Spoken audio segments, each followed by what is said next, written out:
Ladies and gentlemen, hey, hi, how you doing? Welcome back to the channel. Thank you so much for stopping by. With the Season 2 update, we obviously saw some pretty significant changes in terms of the general meta weapons here in Warzone, including some of the fastest killing and best TTK options in the game. And so with that today, I wanted to break down the new top 5 best TTK options we have post Season 2. There are some really interesting choices here and some very fun ones as well. Kicking things off with one of my new personal favorites, the BP50. Of course, usually the new weapons are meta. They're not always some of the fastest killing options in the game though. This, however, is an exemption there. This thing is ridiculously good, really at all ranges. Its first 2 damage ranges are super competitive, but also over range. This ends up being one of the best in-class TTK options for the assault rifles. We're looking at, keep in mind all this information is coming from true game data, so it's fully tested. A 904 millisecond TTK at 48 meters. By comparison, for a rifle, that is phenomenal in that area. So if you're using this thing for mid-range to long range, for sniper support, it's gonna have you covered. This setup is a laser beam. Initially, I got the Spirit Fire Suppressor, extends that damage range, makes the velocity better, makes the control better, a perfect 3-in-1 combo there. The Lower 9 Heavy Barrel does more of the same. Better control, better range, better velocity as well. So this thing is a lethal over the mid to long range while also being laser accurate. It's in fact so accurate I don't even need an underbarrel. Instead, I'm going for a basic extended mag in the 45 round, the 2.5 times Eagle Eye Optic, and then the Moat 40 stock, which is even better recoil control and better ADS speed and better movement speed for only a couple of cons to your sprint to fire and your attack sprint speed, which is not a huge deal over the mid to long range. So this setup is so easy to use. Anyone's gonna be able to pick this thing up, fry with it, and you will knock players back to back to back because it is ridiculously strong. Next up, we got another beast that we've talked about a lot recently, the MTZ-762. And quite frankly, what I love about this is that there are so many different builds that you can go through and use. There's an iron sight build that we've covered that was a ton of fun to use for like resurgence style gameplay. There are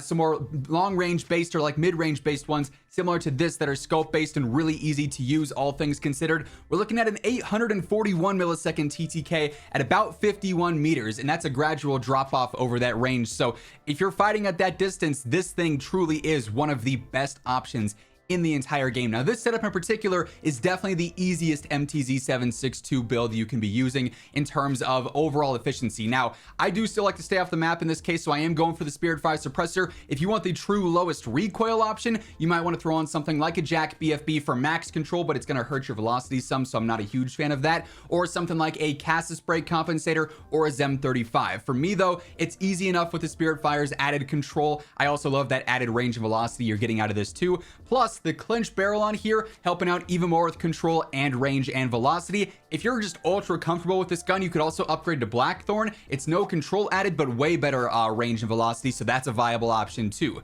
Ruin Heavy Support also giving us even more predictable recoil here by attacking that horizontal bounce. That's a huge W. The only downside of this gun is the 30 round mag, so you really can't solo split with this thing that easily.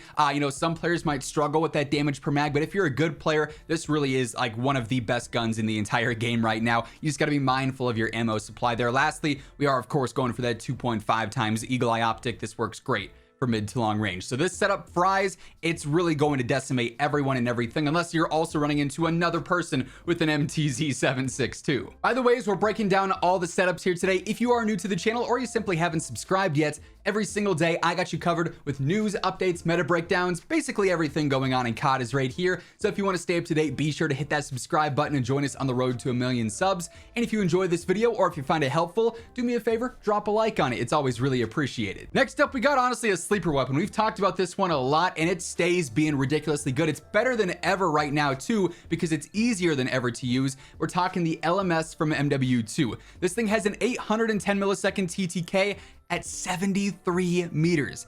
Keep in mind, in front of that distance, it's just a faster and faster TTK as well. So this thing's got all the distance in the world that you could possibly imagine. This is basically the Interceptor, just a tad bit harder to use than it, I would say, because the fire rate and whatnot. However, they just buffed the idle sway on this. The idle sway changes in general also help this out. So the recentering and the ability to land shots back to back to back with the LMS is going to be easier than ever. Again, I am going for Spirit Fire Suppressor. It's kind of a choose your own difficulty here. If you're spamming it, you're going to have more more control, so then you might want to look towards something like a compensator. But if you're just consistent with the fire rate, this is a solid option here. Obviously better range, velocity, and control. The Bruin Heavy support is important here for a handful of reasons. Obviously, if you're spamming it, it's going to help out with that general control, but then it's also going to help out with your firing aim stability and your aim idle sway and your recentering speed. So on a weapon like this, it's just going to make it so much more accurate as you're firing shots off back to back to back.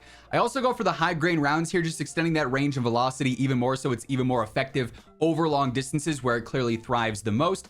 The 20 round mag is the max option here, so you are pretty limited in ammo. That is a downside, but we made it work with the interceptor. You can make it work here as well. And then surprise, surprise, once more, I got the eagle eye optic on here as well. This thing, like I said, it's a sleeper weapon, a bit more difficult to use, but it will melt everyone. Hey everyone, real quick, wanted to take a second and highlight gamer advantage. Of course, in every single video, you guys see me rocking my Horizon frames, and even when I'm not recording videos, these are on all day, every day. I've said it before, I'll say it again. These are by far the most important part of my day-to-day setup. And the reason for that is that these allow me to be the most efficient I can be every single day. Wearing them, I'm getting reduced headaches, reduced eye strain, and best of all, I'm sleeping better at night, so I can wake up feeling nice and refreshed every single day to get back on that grind to make content for y'all. So if you're looking at screens for long periods of time, whether it be playing games, doing work, doing school, whatever the case is, do yourself a favor, get a pair of Gamer Advantage glasses. They offer prescription and regular lenses, a bunch of different frames and colorways, a little bit of something for everyone.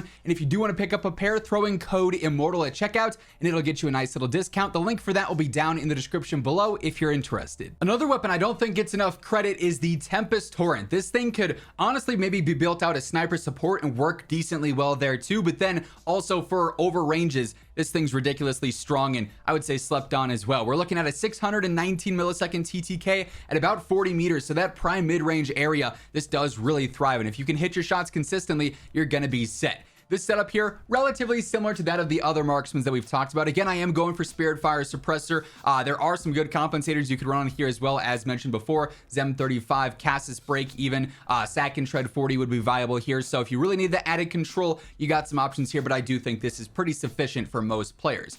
I do go for the Outreach Barrel in this case. It extends that effective damage range and that max damage range even more, so it's going to just be even more lethal across the board. If you want to use this in the close range, you got your sights up and ready, or across all ranges there, it's still going to be very accurate and lethal. Decent velocity benefits there as well. I also go for the angled underbarrel in this case. It's going to help out again with more horizontal control. Doesn't slow your ADS down like Bruin Heavy would, and still helps out with that idle sway and that sort of recentering there, so it's still going to be really consistent. That said, if you wanted to upgrade to Bruin Heavy, this is never a bad choice, right? Ripper 56 would also be something that's viable here. What I love about this is that ammo capacity, at least, because you got 50 rounds. Now, it is still taking 7.62, so you'll be limited in what you can store unless you're just filling up your backpack, but for the most part, having this as opposed to 20 round mags or 10 round mags on some other marksmans is a huge pro. So you can spray and pray with this thing without having to worry, okay, in 3 more shots, I'm already out of ammo and I've only just cracked the second player in a squad, right? And then again, surprise, surprise, we got the 2.5 times Eagle Eye Optic. It's almost like this is really good for mid to long range, but yeah,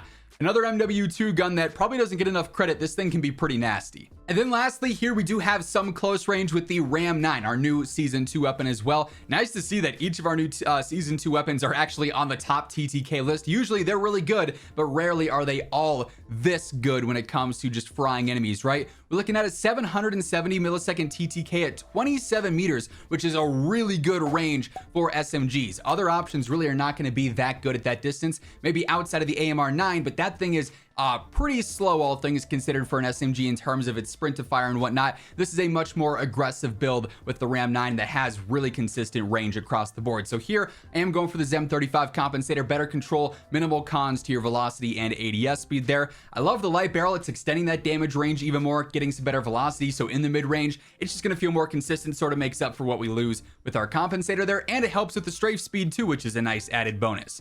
We got the 50 round extended mag, pretty basic there. Retort 90 grip tape for some better control in general, just making it even easier. Then I go for the ultralight stock pad, just boost my mobility across the board. Strafe speed, sprint speed, movement speed, so it's snappy, it's aggressive, and it's lethal in the close and early mid range as well. Such a fun SMG and one of my personal favorites as of late. But in general right now, the top TTK options across the board are ridiculously good, and a lot of them are pretty easy to use at the same time as well, which is nice to see. So if you're looking to just fry lobbies, these are some of the best guns in the game at the moment. If you enjoyed the video, do me a favor, drop a like on it. It's always really appreciated. And if you're new to the channel or you simply have not subscribed yet, every single day this is your one-stop shop for all things going on in COD. So feel free to hit that subscribe button on your way out. That's gonna wrap things up. Once again, thank you so much for tuning in, and until next time, take it easy, have an awesome rest of your day, and I'll catch you later. Peace out.